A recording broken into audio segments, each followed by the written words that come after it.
of Indigenous peoples from their lands by corporate resource extraction projects, anti-Black and anti-Indigenous police violence, and other forms of state-sanctioned violence that make it difficult for Indigenous and Black people and women to meet their needs with respect to employment, income, health care, and other resources.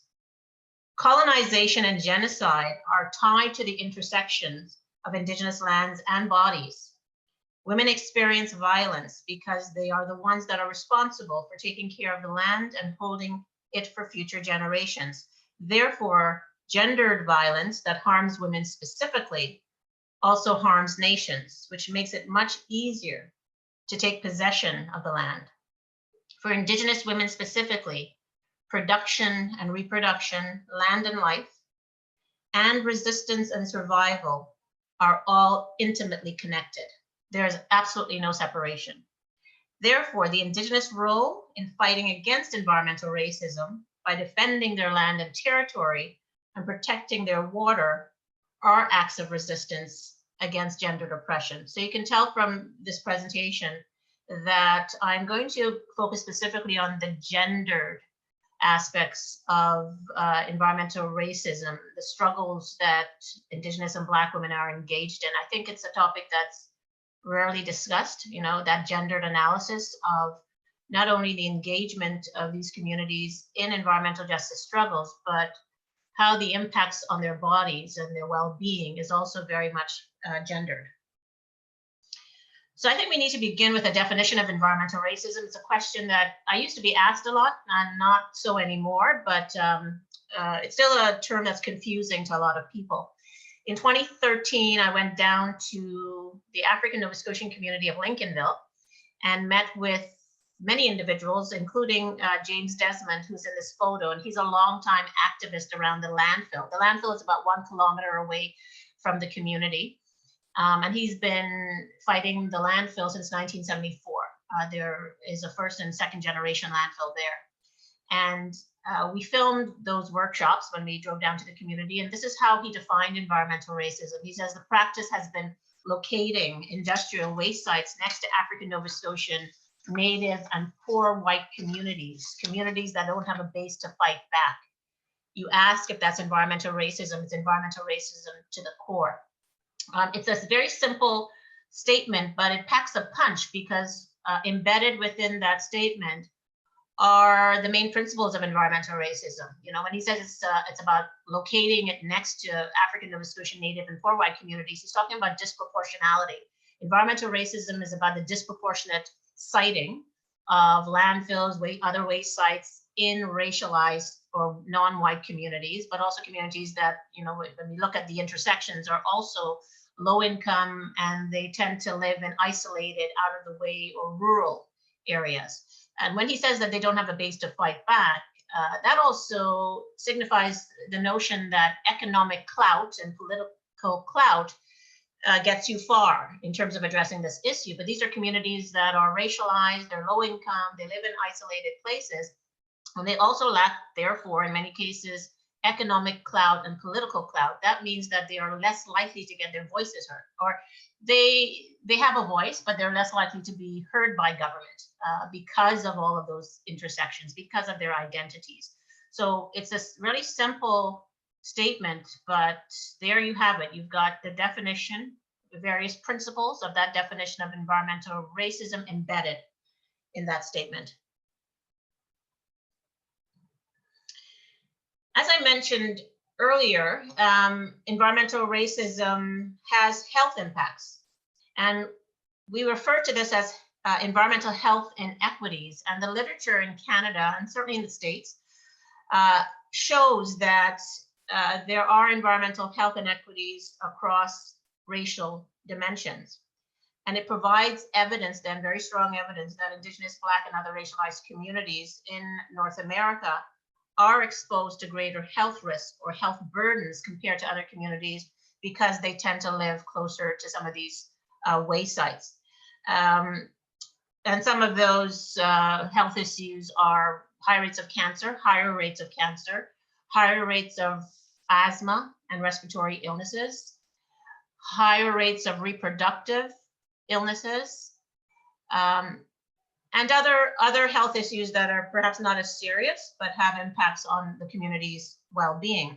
But as I mentioned earlier, I'm also interested in the issue of gender and the gendered health impacts of environmental racism. So I think it's really important to look at some of the specific ways in which Indigenous and Black women are impacted, their health and well-being is impacted by environmental racism because it's very much gendered. And one thing that demonstrates this is reproductive health issues in communities like, I think about Amjinwang First Nation near Sarnia, Ontario, that has high rates of reproductive illnesses. So I'd say some of the most insidious ways in which environmental racism then impacts Indigenous and Black women is through the detrimental health effects of toxic contaminants on their reproductive health. And that includes specifically high levels of toxins in breast milk, placenta, cord blood, blood serum, body fat, as well as infertility, miscarriages, premature births, premature menopause, reproductive system cancers, and an inability to produce healthy children due to compromised endocrine and immune systems while in utero. I also think part of the story on environmental racism is about climate justice, because I think these are issues that are intimately tied. And similar to environmental racism, Indigenous, Black, and other racialized communities are also disproportionately impacted by the climate crisis. And that's because they're disproportionately exposed to environmental pollutants, as I mentioned earlier, because they tend to be closer to industry. But they're also impacted in many ways, more than other communities, by floods, intense heat waves, frequent and heavy rainfalls, as well as, of course, climate-related diseases. And just as I mentioned earlier that gender, certainly gender and how it intersects with race and how it intersects with social class and income, must be an important component of that discussion on climate justice specifically. We are familiar with the climate justice framework, and that's one that needs to look at those intersections, right? And we know that Indigenous and Black women and women around the world are impacted in very unique ways and are perhaps more vulnerable in specific ways to climate change impacts. Climate change and resource shortages not only hit impoverished communities first and worst, they also impact women and men differently. So similar to environmental racism, what are the kind of gendered effects of climate change that we see around the world? Women we know around the world are disproportionately impacted by poverty, right? They tend to be living below the poverty line. And then as well, they're most responsible for gathering and producing food, collecting water, sourcing fuel for heating and cooking. And their role in the domestic sphere and their role outside the domestic sphere then is a very unique one. And it's very gendered, right? We have to look at the roles that they hold within the home and outside the home. And because they're responsible for collecting or gathering or producing food, collecting water, etc., they're going to be vulnerable to the impacts of climate change in a unique way because of that role. So when we think of gender, that's what we need to think about. What's the role that women hold traditionally, in many cases, inside and outside the home? This means then that climate change policies need to take a gender-specific approach to climate adaptation in ways that give women equal weight in climate change decision. So I talked earlier about the fact that African Nova Scotian and Indigenous communities don't often have an equal weight in decision making. They lack power for many reasons, but climate change also highlights that notion that the people who are most impacted, in this case, women around the world, need to be part of the decision making around climate justice or climate change.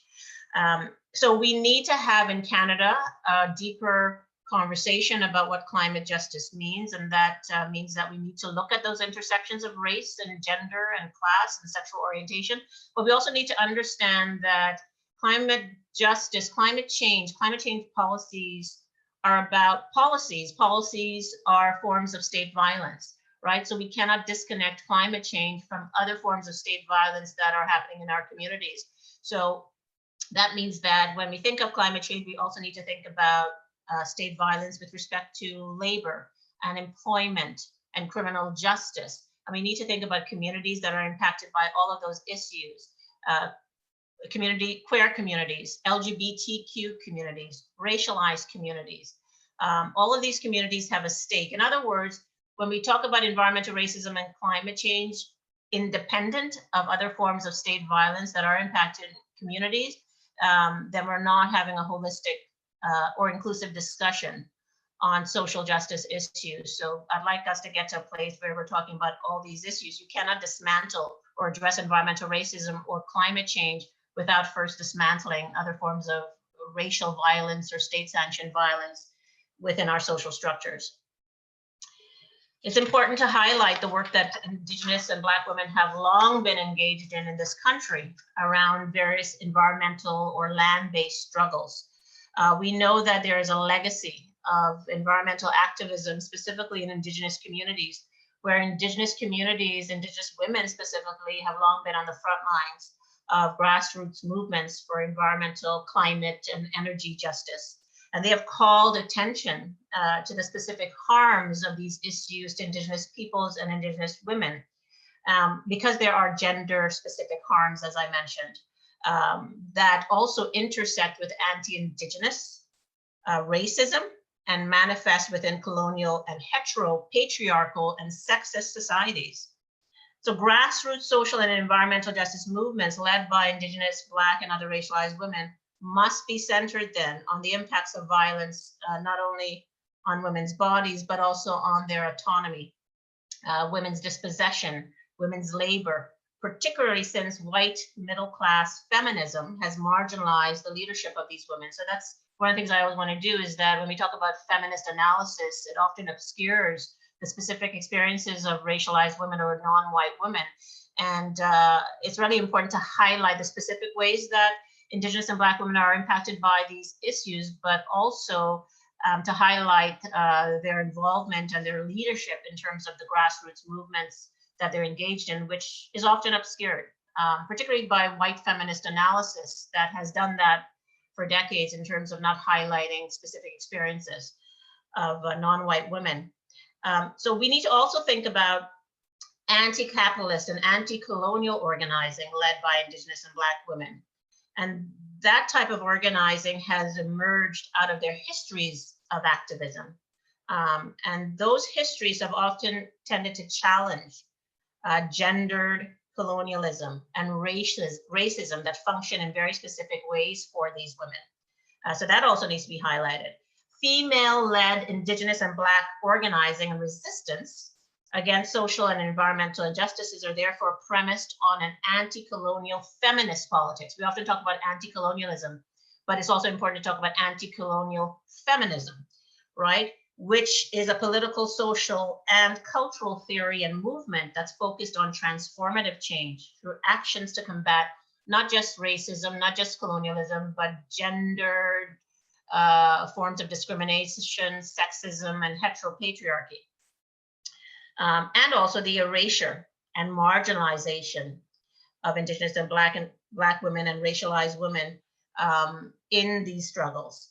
So anti-colonial feminism then is a bit of a counter narrative. It's a different theory. It's an oppositional theory in many ways to white Western feminist analysis that continues to homogenize, conflate, and obscure the impacts of these struggles on women's well-being, but also their leadership in these movements. So what have I been doing over the past several years to address some of these issues through the ENRICH Project? The ENRICH Project, the Environmental Noxiousness, Racial Inequities, and Community Health Project, is a project that I started in 2012 to address the issue, but to address it through multiple ways, multiple approaches. It's interdisciplinary, it's collaborative, it is multimedia, it's multi-sectoral.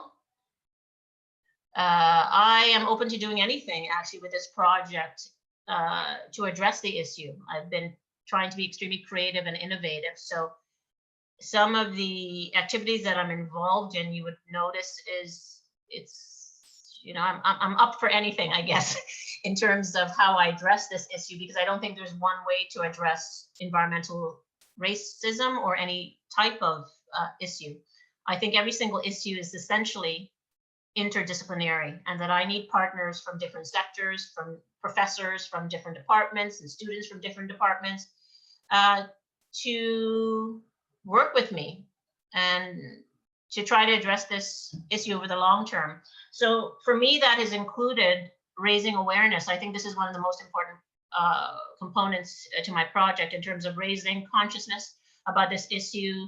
When I started this project, people didn't know what environmental racism was. They didn't know it was happening in their backyard. And I thought, well, I need to do some events. This is one of the first events I did at the Central Library in Halifax, always bringing together both communities, Black and Indigenous, but also people from different sectors. The person standing up is Lenore Zan, who I worked with to develop the Environmental Racism Bill in 2015. And she continues to be a partner with me. I just actually heard from her today about the new bill that I'll talk about later, called Bill C-230. And what you have, in that photo right there are activists from both communities.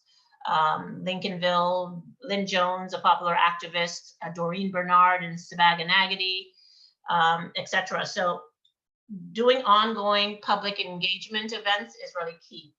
I also have to publish, of course, as an academic, but it's really important to provide documented research or evidence about the issue. And I did that in my book, this book here, which uses my ENRICH project as a bit of a case study, but I go beyond Nova Scotia. So I talk about cases of environmental racism across Canada, in BC, in Ontario, in New Brunswick, in Saskatchewan. But I also talk about the challenges I've experienced doing community-based work in these communities. I want the reader to understand that it's not easy. And I want the reader to recognize that there are certain steps that they need to take ethically in order to do this type of work. One of the great things that that came out of the project was this map that was created by a student of mine who's in the general area of health geography. And he used GIS analysis to create this map. This is part of, this is documented evidence in a way for, I guess, people who don't believe that environmental racism is a thing. And this map shows actually the proximity of Indigenous and Black communities to waste sites. One layer is for Indigenous communities and another layer for Black communities. And it shows across the province communities that are near to pulp and paper mills, incinerators, and landfills. That is on my website, and there's also a user guide to help you kind of navigate the map. So I see that as part of the research that I'm doing in terms of providing kind of documented evidence. I also formed an NGO in 2017 because I wanted to give communities immediate results in a way. Legislation and all the other things that I'm doing is really important, but this NGO is about testing water because the people that I've met, they're really concerned about what's in my water. I haven't tested it. I don't know what's in it. I don't want the government to do it because I don't trust them. They're going to say everything is fine. So we thought, how do we give the communities a win? And we decided to create this NGO in 2017, and its main mission is to conduct water testing projects in marginalized rural communities in Nova Scotia, but also build residents' skills or capacity to test their own water. And part of this work is also training students, primarily environmental science students, to test water. And we also conduct workshops. Just this past weekend on Sunday, we held our first annual Healthy Wells Day, to educate homeowners about the importance of keeping their wells healthy, because there's a connection between an unhealthy well and your health, right? Without a doubt, right? So, it could be very serious cancers that are connected to an unhealthy well, or just digestive issues. It's broad, but we think that if we can kind of intervene and educate people about how to keep their wells healthy, then that's a win in many ways. And also provide them with results on their water, on what's in their water, so they can take steps to address it. I've also worked with Eco Justice, which is a law charity that opened their office here in Halifax in 2018. And they are working with communities to identify legal remedies to address environmental racism in their communities. I'm currently working with Climate Action Services. These are retired environmental scientists who have been engaged in climate change workshops. I'm now venturing into climate change. I wouldn't say that that's something that I've always done. I recognize that it's a timely, important issue, and I'm venturing into that work through workshops in collaboration with Climate Action Services. So we are currently putting in a grant to hold 2 workshops in each of 3 African Nova Scotian communities. The first workshop would be about building awareness about climate change and its social, environmental, and health impacts, identifying the concerns that communities have around that. And then the follow-up workshop would be helping them identify ways in which to engage in adaptation, or the things that they need to do as an individual, in their family, in their community, to deal with climate change impacts. So I'm really excited about this because I think in general, Black communities in this province, all Black communities, aren't as engaged as I would like them to be on the issue of climate change. Most people aren't, because they see it as something in the future, something distant, something that doesn't impact me. I want these workshops to be about, okay, on a personal level, how is this going to impact you?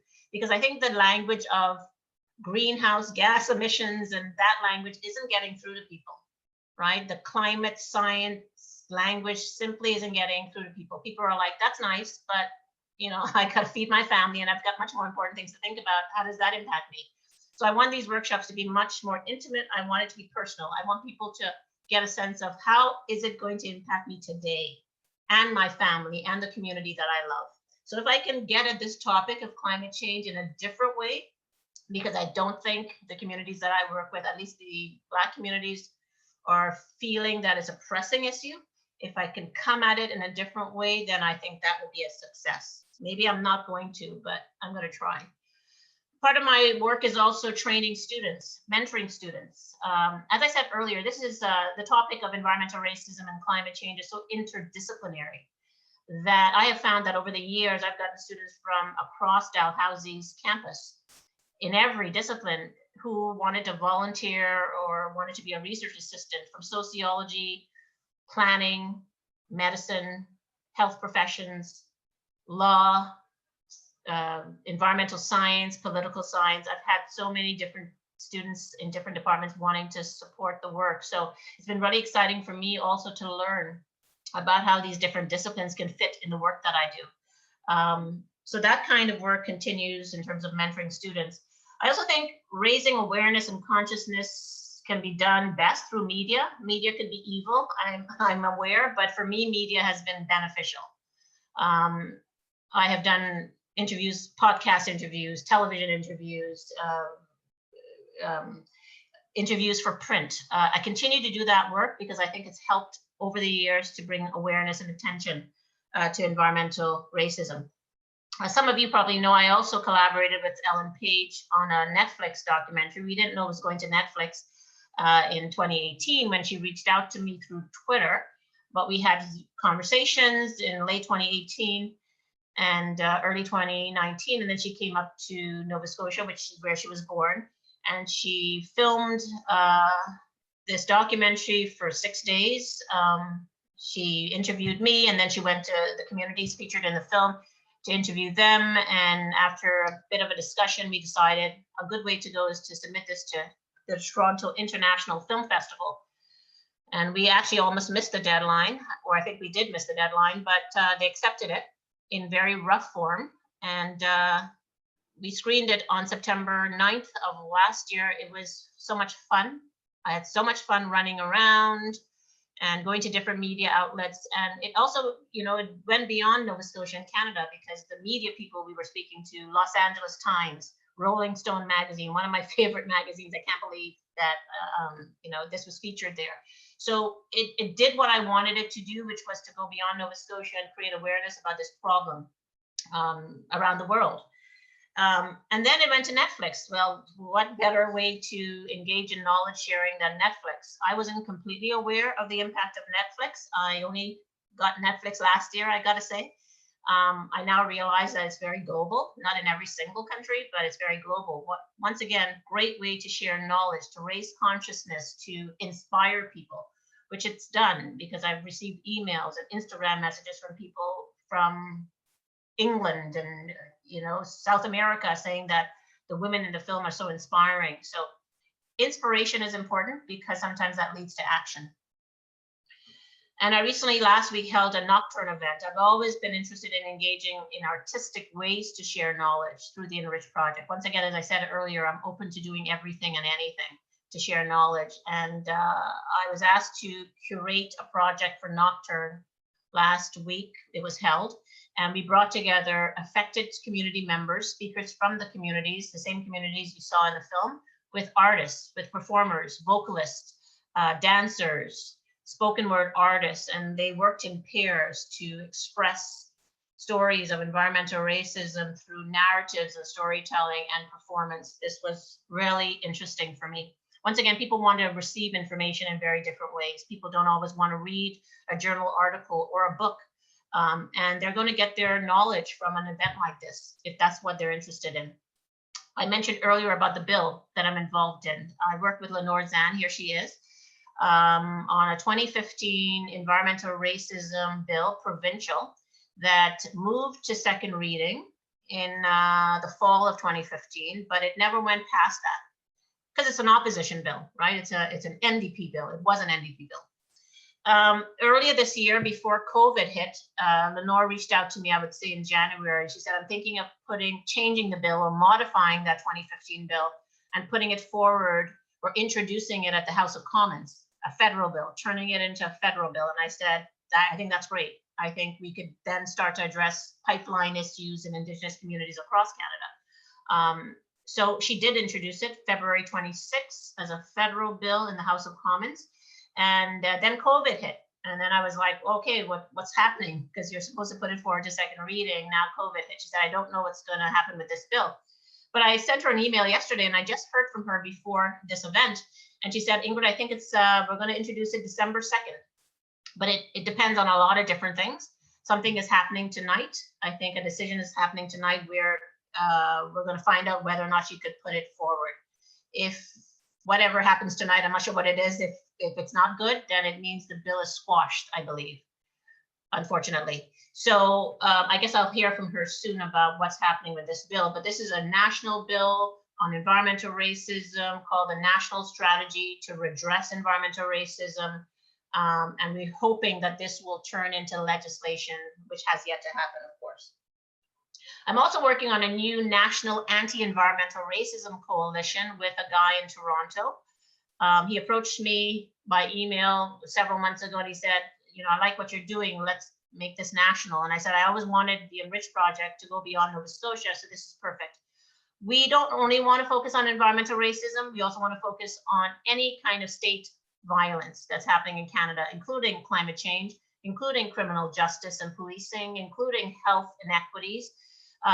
Its central focus will be in environmental racism, but we want to look at discrimination in general. So we are currently working on that, and we have engaged several partners or coalition members. And our goal is to support them, support those organizations in doing the work that they're doing and to facilitate what they're doing. I'm also part of a new network. As you know, in Canada, we have yet to get the right to a healthy environment. The Blue Dot Foundation and the David Suzuki Foundation has been working on that for years, but we've never been able to secure that in Canada.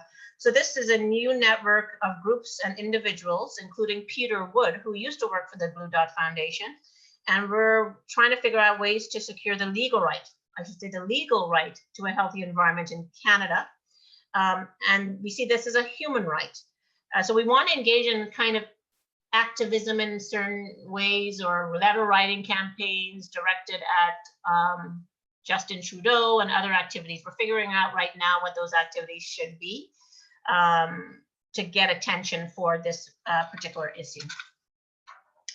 So that's what I'm involved in right now. As I said, many ways, many approaches to address this particular issue. It has been challenging over the years, but there have been various successes since December of last year, including the closure of the pulp mill in Pictou Landing First Nation, major victory since that pulp mill has been open since 1967. In Sabag-and-Nagady, they won their court appeal. So now the government has to go back and do a full consultation with the community, major achievement. They've been asking for that since 2016, I believe. And the other achievement is that Ellen Page agreed to pay for a community well in the south end of Shelburne in the Black community. So that's major. But also that community has also received a gift from Housing Nova Scotia. Housing Nova Scotia has gifted that community with 5 wells. And these are wells that would be placed in homeowners for specific homeowners. But the well that Ellen Page is paying for is a community well for the whole community. So this is a challenging topic, a challenging issue, but I've seen since December achievements in the communities featured in the film. So it gives me hope that we're on our way. Thank you very much for listening.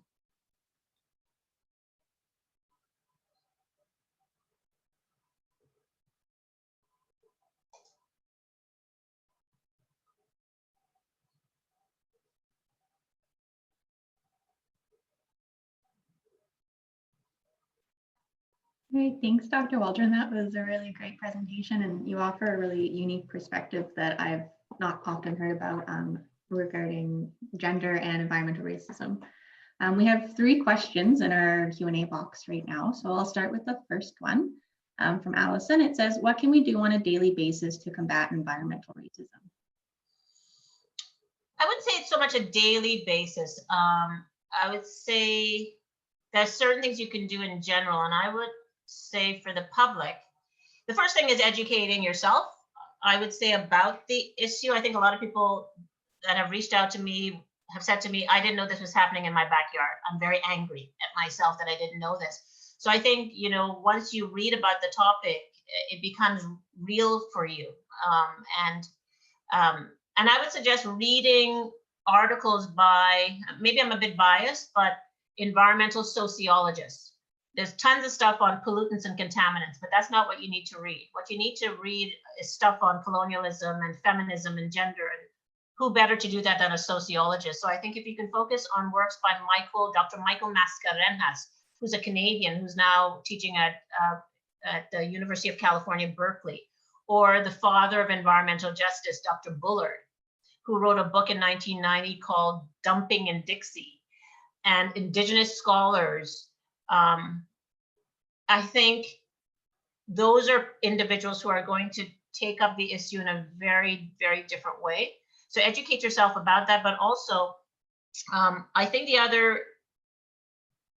other tactic is to develop relationships with the communities that are impacted. So in your particular community, which communities are impacted? Are there Indigenous or Black communities impacted by this particular issue? How do you go about developing authentic and organic relationships with these communities? How do you become visible in those communities and get to know those communities in authentic ways? Once you develop those real relationships that are authentic, that are coming from a real place, people start to know you. And then you feel confident about reaching out to them to ask them how they can help. And they will also tell you how they can help. Get onto their Facebook pages. The Facebook pages that these communities have set up will tell you what they need on any given day. Some days they don't need anything. But when I think of Sabag-and-Nagady, you know, they often have a call out for the Treaty Truck House, where a lot of activism takes place and education takes place. So Doreen would set out a call and say, well, we need this today for the Treaty Truck House. Can anybody bring any resources? We need food, we need batteries, right? You will only know about these things if you're on the Facebook page for some of these, in some of these communities. They always need financial support. In terms of Sabag-and-Nagady, they've been raising funds for legal fees since, I guess, for the past 2 years. So they always need that type of support. The other issues, I would say that the legislation is key. So now that Lenore has indicated to me that she plans to put it forward to second reading, the Bill C-230 on December 2nd, that's where we now need to mobilize. So a few months ago, I said, what do you need from me and from the public once you put that bill forward to second reading? She said, Ingrid, what I need is for people to send me emails directly to my government email and to say that we want this bill passed into legislation, and here is why I think this bill is important. So today when I heard from her, I said, just let me know when you're planning, if it's going to happen, because if it's going to happen, I can reach out to people through the ENRICH Project and say, can you send emails to this particular email to Lenore Zan? Because that kind of support and mobilizing members of the public who engage in mass mobilization around bills, that's effective. Because if they don't hear from anybody, then government thinks, oh, it's not important to the public. So I think the bill is actually a missing piece of the puzzle. And I think if we can have a strategy, a strategy where we're funneling those emails to the right people at the right time, that's also key. So for me, those are the three main issues or the main strategies that members of the public can take. Educate yourself with the right scholars, books and journal articles from the right people who have a different perspective on the issue. Get to know the communities that are most impacted. They may be in your backyard. Be visible, show up, see how you can support, get onto their Facebook pages, but also mobilize around the bill. Any bill that's coming out about it, climate justice, climate change, or environmental racism, these bills come out often in Nova Scotia and in Canada. Reach out to your politicians, to your MLAs, and ask them, how can I help? But I know right now that Lenore, the help that she's asked me to relay to people is that she wants people sending emails directly to her government email saying that they want the bill turned into legislation, and here's why. Hey, thank you. Those are all really great, tangible things people can do to be an ally and even within their own communities. Another question, are you working with Guyana as a country for any of your projects? Guyana? Yeah. No, I haven't gone international yet. The ENRICH Project is so challenging and so huge that I've really focused on Nova Scotia. I do want to go beyond Nova Scotia, as I said, with the new anti-environmental racism coalition. That's going to be Canada-wide. I have an interest in other countries. At my book launch in 2018 in Montreal, I had a book launch in Montreal, and a man from Montserrat in the Caribbean approached me, and he said, Ingrid, do you realize that we have environmental racism in, I think it was Martinique actually. Do you realize we have environmental racism in Martinique? And I said, you do? He said, yes, right? So these are more issues of social class, I would say, than race, because most people in Martinique are Black. But we see that hierarchy once again in terms of the people who are closer to waste sites in Martinique are those who are poor and low income. And the ones who get to not be near these waste sites are the wealthy in Martinique. So it's a class issue, obviously. So that interests me, and I'm always open to collaborations beyond Canada, of course.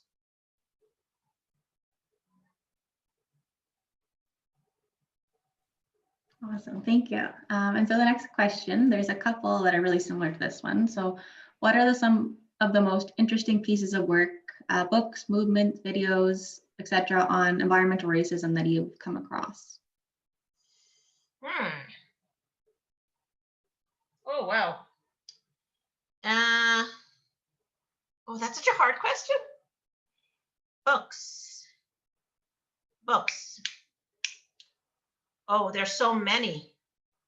Oh, I like Dr. Michael Mascarena's book called Where the Waters Meet or Where the Waters Divide. I like Dr. Bullard's book way back from 1990 called Dumping in Dixie. I like Cheryl T. Luxing Ryerson's book on environmental racism back in 2002, but she also did something in 2006 which broadened the discussion to race and place, which I'm doing, which I like, right? It's not just about environmental racism, but it's all the place-based issues that we're dealing with, including climate change. So opening up a discussion on race-based issues with environmental racism being part of that is interesting to me. Oh, I like Dana Scott's book. Dana Scott is professor in law at York University, and her book is called Our Chemical Selves. And my analysis of gender is slightly based on her book, because she opened up this kind of avenue for me to think about, yeah, how is it a gendered issue? I understood how it was a racialized issue, but how is it a gendered issue? So Dana Scott's book talks about the gendered pathways of illness that results from proximity to waste sites. How is health experienced in very different ways because our biologies are different in certain cases. So we're going to be exposed in different ways, but how also our different roles, our gendered roles in the home and outside the home, which I talked about earlier with respect to climate change, would make us vulnerable to specific pollutants in specific ways. How are men vulnerable and exposed to specific pollutants because of the work they do? For example, we think of men who work outdoors, predominantly men. That doesn't mean that women aren't working outdoors. We see women on the streets working alongside other people, but because men are disproportionately located in certain professions, what are the specific pollutants then that they become vulnerable to? For example, working on the streets, right? So I find that discussion so fascinating, and it would get you to that discussion on a gender analysis when you think in those ways. So I think Dana Scott's book is fantastic for doing that. In terms of films, I can't think of any right now, but I recommend There's Something in the Water. Because I don't think there's any other film that looks at the Atlantic region, right? So as far as I know. So if you're a Nova Scotian, then you can relate, I guess, in a way, because it's Nova Scotian. Yeah, for sure.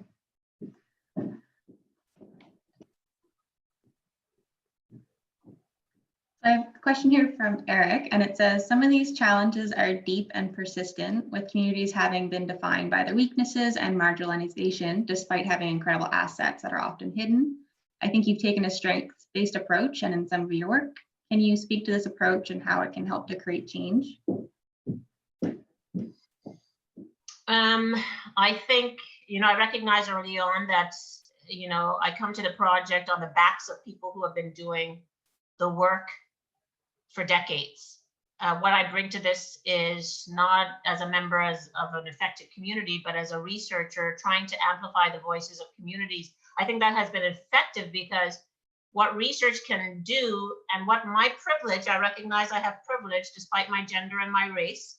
My profession gives me privilege. My access to research funds gives me privilege.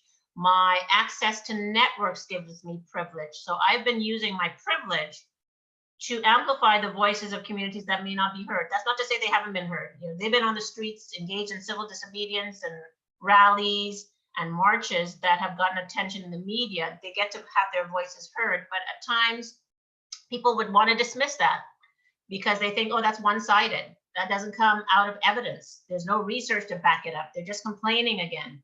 Here they are again on the streets complaining. And I think a collaboration, not all the time, and I'm not saying it's essential, with a professor, that's just the world we live in. People are going to be less likely to doubt a professor if we can come up with some research that they see as credible. That's not the case with every professor. So I think the collaboration is really interesting, because these are communities who have been doing the work for decades, getting attention in the media, but pairing that with data and pairing that with an institution like Dalhousie tends to bring it to another level. And my approach is to step aside, which is kind of difficult, I understand, but to highlight the voices of communities through my events. I can give you the data, and I can talk about the reproductive illness, but I always want the community member next to me to then run with it, to say, this is how it's really impacting me. Because Ingrid can't speak to that, because she's not a member of my community, but I can tell you how it's really impacting us on a practical level after Ingrid gives you the data. So that's why every event that I have, it's an event, unless somebody just wants me to speak only, but it's an event when I organize it that includes the community members, because I want the public to hear it from them. So I think it's a really nice partnership that I've had over the years. I've been able to, highlight the voices of the people who are most impacted. They always say yes to me for some reason. Whenever I say, can you speak with me at this event? They're always enthusiastic about it. And people know them now.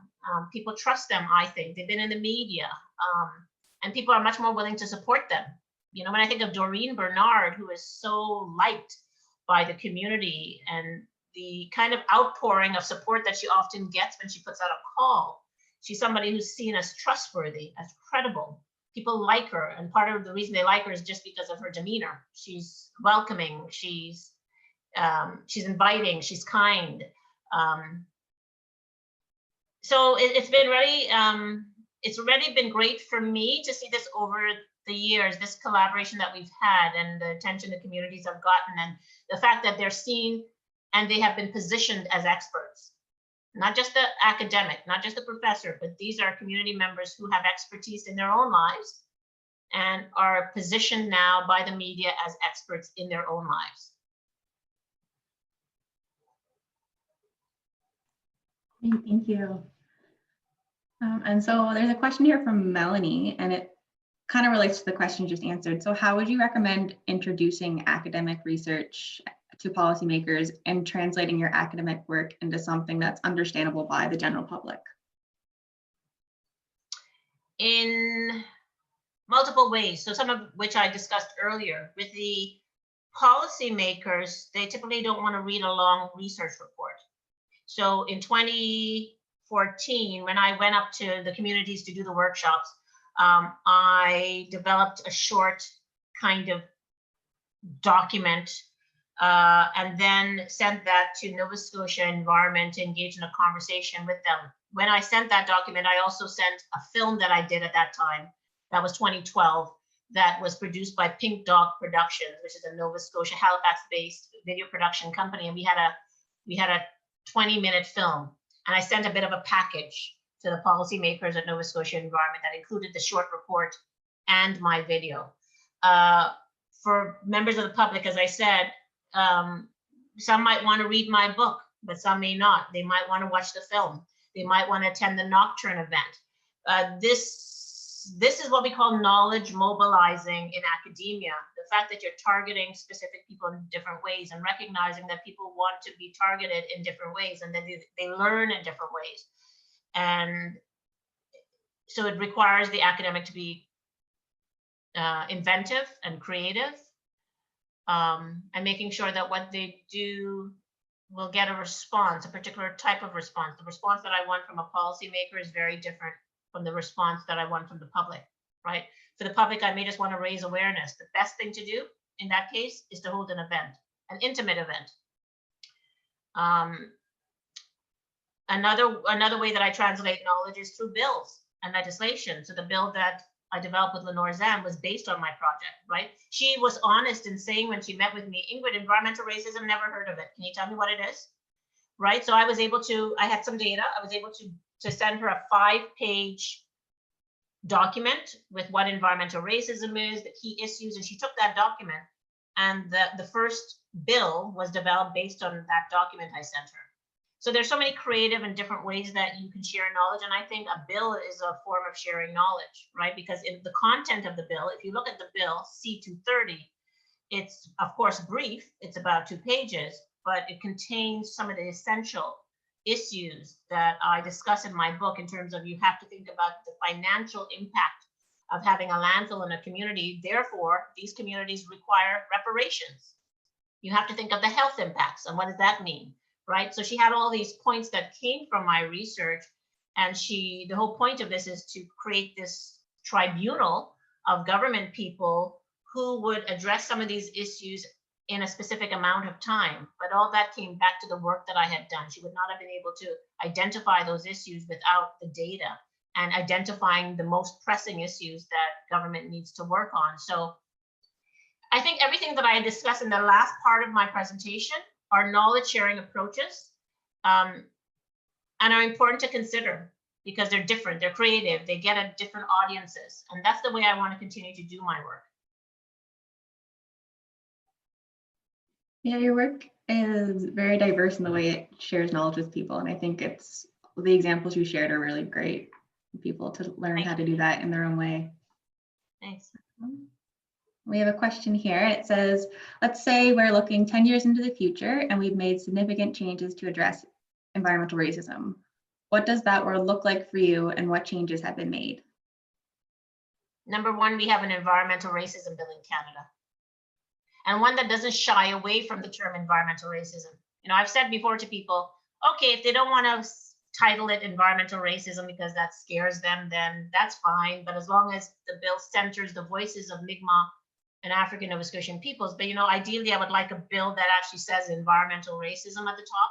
I'd like to see the first provincial and federal environmental racism bill that sets out terms, responsibilities, and holds government accountable for addressing the issue in a particular time frame. Well, this is very ambitious, but I'd like, you know, I would like to see no pipelines in Indigenous communities. I'd like us to think about different ways in which we can address that particular issue. But more importantly, I think I'd like to see our curricula engage with this issue more, because I've always said that, you know, it's the young people who are the future leaders. They're going to hold positions in Nova Scotia Environment, in ministries of environment. They're holding those positions, and in other government departments. And if we can get at the young people, then part of the problem is solved, because the people in government right now, I don't think have a critical understanding of the issue. The issues that I discussed earlier about gender and race and decision-making and power and colonialism, many of the government officials who are in those positions don't have that language. So what I would like to see is a Nova Scotia curriculum, middle school and high school curricula in Nova Scotia take up the issue of environmental racism and not be shy about it, and start to teach young people, the 14-year-old and the 15-year-old, about these issues, so that when eventually they get into positions of power, they will make considered decisions. I'm not going to say the right decision, but their decisions will be based on considerations, the fact that they've thought these issues out and through. I would like to see the Alton Gas project halted this year. I think the fact that the government had to go back to do consultations is really hopeful. I'd like to see that project halted.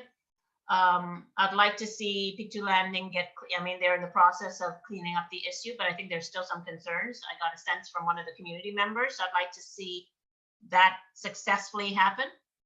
I'd like Lincolnville landfill, which has been there since 1974, to be redirected. I don't know if that's going to happen, but they've been wanting that to happen since 1974. I'd like them to get a new liner. One of the problems is they have an old liner. So they're worried about the first generation landfill water contaminants leaking into the second generation landfill. So as long as that continues to happen, they're not going to be able to address their issue. I'd like Shelburne to deal with the issue of wells. They've never been on municipal water. I'd like to see that addressed. I'd like to see similar issues across Canada addressed. But I think more broadly, none of these issues can be addressed if we don't have environmental legislation. I would also like to see Canada secure a right to a healthy environment. I mentioned that I'm with this new network to secure a legal right. I think that that's also the solution to many of these problems, that this is a health issue, but we need the legal right to address some of these issues. Once you have these bills or legislation in place, then you can set out terms. And I think much of the issues that we are dealing with flow from legislation. So I would say that's my top priority. Thank you. And I have another question here. It says, in regards to climate change, can you speak about the relationship between market-based incentives such as carbon pricing and environmental justice? Can these policies be effective solutions, or do they fail to recognize the complexities involved? Well, it's a difficult subject because I wouldn't say I'm a climate change expert, But what I would say is that in terms of climate justice, I don't know if this is going to answer your question. It's not only about having an understanding of the impacts of climate justice on communities, but thinking about how marginalized communities can be inserted in or included in climate justice or green jobs. I really think is essential, right? Because many of these are communities that don't see themselves in the solution of climate change and feel that that's a domain for certain types of people who are white specifically and who are upper class. You know, we see who dominates that field of climate change. It's mostly, I would say, in terms of our ENGOs, mostly white women and highly educated middle-class white women. So I think part of the solution of climate change, specifically with respect to marginalized communities, is not only getting an understanding of how they're impacted, but how do we insert them into the climate justice or climate change economy, and I think, or green jobs specifically. And that was actually a project that I was working on with Ecology Action Center a few years ago in terms of how do we attract and recruit Indigenous people and African Nova Scotians to our roundtable to create awareness about the availability of green jobs in the future, the idea that there will be lots of green jobs, and how do we facilitate their entry into those green jobs because there's so many barriers to that. And I think part of the solution is private industry and how they reach out to marginalized communities in terms of hiring. And it has to be a concerted effort. It has to be a direct effort to outreach to these communities because there's so many barriers in terms of these communities finding out about jobs. So I don't know if I'm answering your question, but for me, that's not where I go when I think of climate change. I think of if people are arguing that certain communities are most impacted by climate change or impacted in very specific ways, then those are the communities that we need to bring to the table. But those are also the communities that we need to attract to green jobs, and we need to rethink how we reach out to them or rethink how we think about those jobs. For example, when we post a job ad, how do we shape those job ads in a way that would recruit the kinds of people that we want to recruit? Are we creating barriers in the wording of those job ads? Do we need somebody who has a master's degree? Is community knowledge and community experience important? Right? How do we rethink the skills and resources and knowledges that marginalized communities have that can bring to the table that would shift the way in which we think about these jobs? So I think it's a very kind of subtle work that we need to do around that. But that's what, when I think of climate justice, that's what I think. Communities most impacted, how to involve them in ENGOs and how to insert them and facilitate their access to the green economy.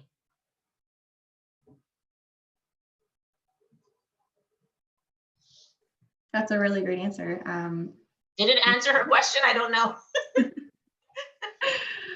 I have another question here. And so it says, recently we witnessed a different challenge by Black individuals attempting to enjoy the natural environment in Central Park in New York City. An event, Black Birders Week, evolved out of this. Is there a group through which we can reach out here in Nova Scotia, or HRM specifically, that can encourage our residents to get out and learn more about the environment and the natural world?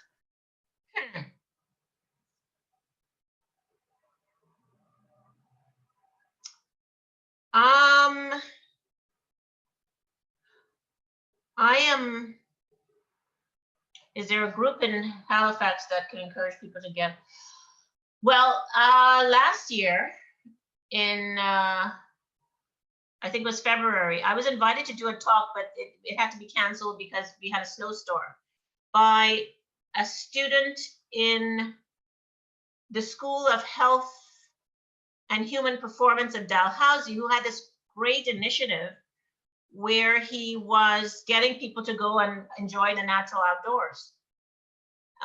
He would pick different places in the city, I don't think the province, but in the city, getting people out to enjoy our places and spaces and the natural outdoors. I thought it was a wonderful initiative, and I was on his Facebook page. I'm not sure why I haven't seen anything, if he's still doing it, but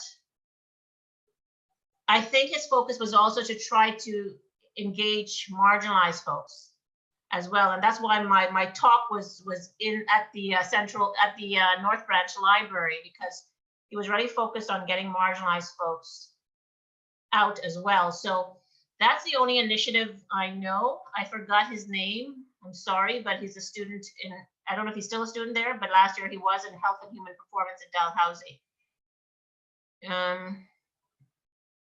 And there have been initiatives by individuals, including a Dalhousie professor. His name is ACIC Symposium. He's part of the TYP program. He had an interesting tour, a bus tour, where he flipped it. He flipped it a bit, you know, going to different sites in Halifax, but talking about colonialism. You know, so different sites, but providing the history of Indigenous peoples, African Nova Scotian peoples, and connecting those sites and monuments to our history. And it was a bus tour that was extremely successful. We can't do that anymore because of COVID, but I'm hoping that that could start up again sometime in the future, because it's so essential to get the real history behind our spaces and places. Yeah.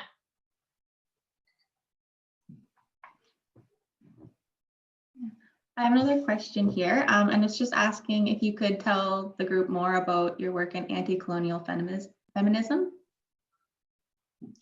My work comes through more in my research and my analysis and my focus, right? To me, that's where it begins, because you have to have the analysis first before you decide what the solutions should be. So I can give an example. Well, for me, actually, the Environmental Racism Project, as you probably recognize, it's women that I feature when I invite. I mean, the film was a feminist film. The voices that you hear in the film are women. I wrote an article in 2018 called "Women on the Front Lines." So through the film, through some of my writing, it's very much an anti-colonial feminist perspective, right? Because women experience these issues in very specific ways, and that's often obscured, the gendered aspect of it. So I do that in my writing, and to me, that's important. That's an action to me, because somebody's reading that. And as was mentioned today, Ashley mentioned, she said, oh, that's a different perspective. I've never heard that gendered. So now Ashley has a different perspective. So now when she looks at the issue of environmental racism, hopefully she says, let me look at the specific ways in which Indigenous and Black women are impacted and their specific struggles. So I think writing is important. But I also do that in terms of, you know, I do other projects on mental illness. And I did a project recently on Black women's experiences with mental illness in Halifax. And the outcome, hopefully, of that study that I did is a specific service in Halifax for Black women. So I sent that report to Nova Scotia Health Authority, and they're currently looking for funding to set up a health service specifically for Black women. There's nothing that's we've never had that in Nova Scotia. This would be groundbreaking. I don't think there's such a service in Canada. So I like to see my data do something, obviously. And when we think of anti-colonial feminism, well, that would be a feminist action. Wouldn't it be a feminist action to have a service specifically for Black women, but a service that also recognizes that Black women at the intersection of race, gender, and class have a unique experience of their lives. And some of those experiences are related to intergenerational trauma, which to me is connected to colonialism. Many of them said to me, my mental illness comes out of intergenerational trauma in the African Nova Scotian community that has been passed down through years. My trauma is very much connected to my mother's trauma and her parents' trauma. And this comes out of colonialism that has impacted the African Nova Scotian community in this province for years. So the result, hopefully, will be a service specifically to address those multiple issues that Black women are experiencing, that would hire Black women, that would be holistic, because the women said to me, I engage in self-healing, music therapy, sound baths, meditation. I also go to the GP, I go to a psychiatrist, but I do multiple things to heal myself. So, and this is very African centered, right? It's very holistic, but it's very much an African centered perspective on how we should be healing illness and how we should be understanding it as interconnected to our spirituality, to our bodies, to our psyches, to our psychologies, etc. So for me, that's very anti-colonial feminist.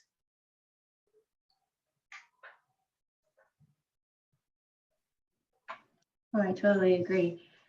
So I have another question here from Lane. They say, I'm a mature student just starting university this year, focusing on climate change science because of these very issues you've mentioned. Do you have any specific advice for academic growth in this area, besides what you've already mentioned in your very first question? Yes, I do. I'm very intrigued by the topic of climate grief. I'm currently on a new committee for a student at Dalhousie who's looking at climate grief. And because I'm very interested in mental illness or just psychology, I find climate grief fascinating. The notion, of course, that we're losing a lot of things on our land, in our worlds, is scary, anxiety inducing for a lot of people. But even with young people who are certainly at the forefront of climate justice organizing, many of them have shared that they're just afraid. They're afraid to have families, which is really weird. You know, I'm afraid to have children because look what I'm bringing them into. Like in my generation, we didn't talk about that, right? Being afraid to have children because of the climate. This is a real issue. And there are studies now that indicate that climate grief is real. Climate anxiety is real. People have fears about loss, fears about bringing families into this world, fears about at their age, what's going to happen to this world. And there's a whole focus right now on climate grief. And there's a professor at University of Labrador, Consulo. She's an expert on this area. And as I read more about it, I think it's fascinating. So I don't know if that interests you, but I think we need more research in Canada around climate grief.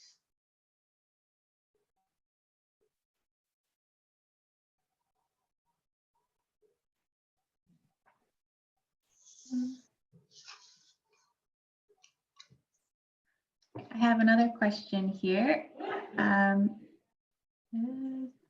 I'd like to understand what part of social clout has along with economic and political clout to create change in favor of environmental health and how we can build it.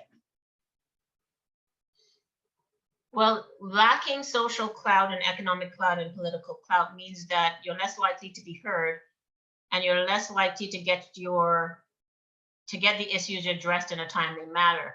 But having economic and social clout means that you can be an ally.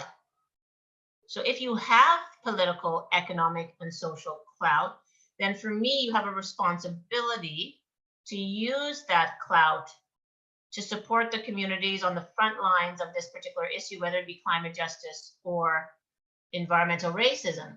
So if, for example, when we look at industry and we look at climate change, are you holding a position of power in the private sector where you are responsible for hiring, or you're on the top of the food chain in your particular industry, in your particular profession where you have the power to make change because you've got clout in many ways? How are you engaging in hiring of marginalized people impacted by climate change? What are you doing in your company, in your organization to make changes? What decisions need to be revisited because you have that clout? Beyond that, you know, we talked about this already, being an ally. If you are white, for example, that's not to say only white people have clout, but let's just take a kind of traditional approach. If you're a white person with white privilege, which is clout, that's all you need is white skin. How are you using that privilege, your white skin, and if you have economic clout as a white person, not all white people do, and you have political clout in some way, how are you using it to support the communities? Are you just saying, oh, this is horrible, and doing nothing? Do you have a responsibility to help? How can you help? Well, the only way you could know how to help is if you ask the communities, which goes back to the issue of, have you developed relationships with the communities so that you can have their ear in a way that you can do something about it? So for me, you have to look at what you have in terms of the political, economic clout or white privilege that you have. What are the various ways in which you can support communities if you want to act on these issues? What do you have to revisit if you are somebody who has power in a particular industry or in the private sector? Are you doing things the way that you've always done it, which leads to nothing? You do something the way you've always done it and nothing changes? Are there things that you need to rethink? I think of the NGO I talked about that I co-founded, Rural Water Watch. I'm working with a man called Fred Bonner, a white geologist who used to work at Nova Scotia Environment, but different, because he really clearly understands the need to look at these issues from a community-based perspective. And he was the one who approached me and said, we need to develop an NGO. It's great to do the legislation, Ingrid, but how do we give these communities a win? He's just different. He is using his privilege, his clout, his networks to do the work we're doing with the NGO for free at no cost in these communities. Right? And he said to me recently, he was speaking to somebody about what we're doing, and the person said to him, why are you doing that? Like, what? Why? They didn't understand why he was doing it, why he was wasting his time, where he was using his degree and his geology degree and doing all this stuff for free. Like, why? Right? They didn't understand that, you know. And so he's a unique person and understands that this needs to be community based, and that if we're not going to do the water testing for free, who will? And he has been working so hard. I can't do much of it because I'm not an expert on water testing and geology. He has that expertise, so I support in other ways. But he's been doing this on his own time, in many cases, by himself, with volunteers. We have volunteers, but I don't know. I don't think he has to do it, but he wants to do it. So it'd be great to have more people like him who's using his white privilege, his connections to Nova Scotia Environment, his expertise, and just a will to help these communities. So he's currently the president of Rural Water Watch. And I would say, you know, if you're interested in volunteering in any way, then yeah, just reach out. We're on Facebook, and we also have a website. That's a really tangible or very kind of practical way in which somebody with clout has been helping. Yeah, that's really great. Those are really good examples. There's two more questions in the box here, but I think you've answered them more broadly, like within your other question answering. But I do have a question for myself, is how can people that are interested, that are attending today, become involved or support the work of the ENRICH Project, your Rural Water Watch, or other projects that you're working on? With Rural Water Watch, we look for volunteers. I would have to say that you would need to have some expertise in environmental science, because that's all they do. There's no political action like with the ENRICH Project or legislation. We're not doing any of that. We just test water. So, but you know, I mean, we also need our website, you know, updated, and I'm not good at that. I'm the communications person, but I'm not good at websites. So I mean, you know, you don't have to be an environmental expert to update a website. So we do need you know, people to help us with our website, but we need people who want to help us organize events, the Healthy Wells Day that we have on Sunday. But I would say we need environmental students in environmental science to help out. With the ENRICH Project, I'm currently on hold a bit because of COVID, I would say, but the project I'm working on now, which I think I mentioned, is to get this information embedded into the high school and middle school curricula. COVID stopped us, of course, because we were doing workshops last year. We did one workshop last year, and then COVID hit. So that project is a bit on hold, but embedding environmental racism in the high school curricula is an interesting project to me that I would like to start up again. And I would say you just have to be patient about that. We just don't know when it's going to start up again. Other than that, you know, for me, doing more research, it really depends on whether or not I get a grant. I'm submitting a grant to look at the high rates of cancer in Shelburne, because the cancer rate in Shelburne, if you saw the movie, is astronomical, is stunning. So we are looking at the intersection of pollutants, biology, Black ancestry, smoking, nutrition, to look at how these issues intersect and come into play in terms of the high rates of cancer, because we can't just say definitively it's because of the landfill in Shelburne, although the community would say that's all it is. In order to kind of provide robust information as researchers, we have to say, okay, let's look at the environmental determinants, let's look at genetics, African ancestry, let's look at smoking, let's look at nutrition, and let's look at diet and nutrition, and let's look at physical activity and see how all these things come into play. If we get this grant, then there might be opportunities for individuals. So right now, those are the projects, but I have to say I'm very much on hold right now, because much of the work that I used to do was about going into communities, working with communities, which I can't do at the moment.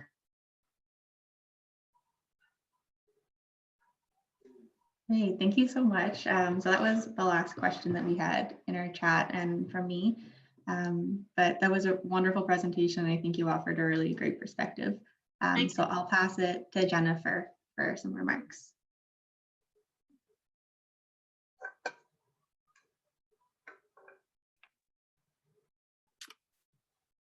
Thank you very much, Ashley. And thank you so much, Dr.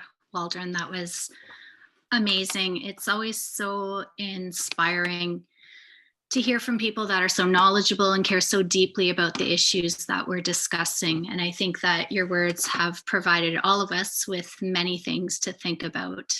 So thank you. I've been also asked to provide just a short wrap up of the full day or the full afternoon today. And I think something that has resonated with me through Dr. Waldron's keynote presentation and from the panel preceding it, and that's about the importance of centering the voices and the people that are most impacted by environmental issues and climate change, and how when this doesn't happen, significant issues occur. So we've all just heard from Dr. Waldron about the impacts of environmental racism, the health impacts, the social impacts, and how those effects are gendered and racialized. We heard earlier today about what happens when there's a disconnection between power holders and those without power, those who create the systems and those who are negatively impacted by the systems that they create. We heard directly from Madonna Bernard. She spoke to us by telephone directly from the wharves in southwestern Nova Scotia and told us about what's happening with Indigenous fishers and treaty rights in Nova Scotia, and her anger was evident. Eddie Perez talked to us about how it's our job to amplify voices, that we need to make connections between the crises, and that we need to make it personal. We also heard from Sister Estelina, who spoke to us about her deforestation efforts in Uganda and how policies are not being upheld by the governments. Something that she said that really resonated with me and the work that we do at ACIC is about how building a base is essential and working with youth is the key to doing that. Leah Japkirui talked about the importance of working with women in communities, which was also echoed by Dr. Waldron and the other speakers that we heard from today. And I also heard from every one of the speakers about resistance, which makes me really hopeful that we might see some change. We have a really great program coming up tomorrow as well that I want to share with you. So we're starting off tomorrow afternoon, at 1 o'clock with a presentation of the Shirley Case Leadership Award. This year is being presented to Delvina Bernard, and we have Pam Ellis, who's Shirley Case's sister, who will be presenting that award. And following that, we have our youth panel, which is going to focus on how we can create a climate just world. I'm really excited to hear from some of the youth speakers tomorrow. And again, a big thank you to the youth that we have with us today. We organized in advance of this symposium, and I believe we have 20 youth who participated in a workshop yesterday, led by Jackie Dowling and Leanne Lavelle from the ACIC team. And we have these youth with us today as well. And then the final session tomorrow will be us all going into breakout rooms so that we can reflect on the last couple of days and how we can take action. And so one of the activities that we have planned is taking action through letter writing, which makes me think, touching on Dr. Waldron's presentation and around the legislation, that there might be an opportunity for us collectively to do some mobilizing around letter writing. So we hope that you'll come back and join us tomorrow for another very interesting afternoon. And I'm going to pass it over to Janelle now for the moment to say a last few housekeeping things. Yeah, thanks everyone. I appreciate that. I just wanted to let people know that in the chat box, there's a link for people who might want to have a coffee break or a networking time for the next half hour. Eric Smith, who is on the board of ACIC, has this open. So feel free to go there now for the next half hour to mix and mingle and have a coffee break. And big thanks to everyone today for a great day. And we'll hope to see you tomorrow.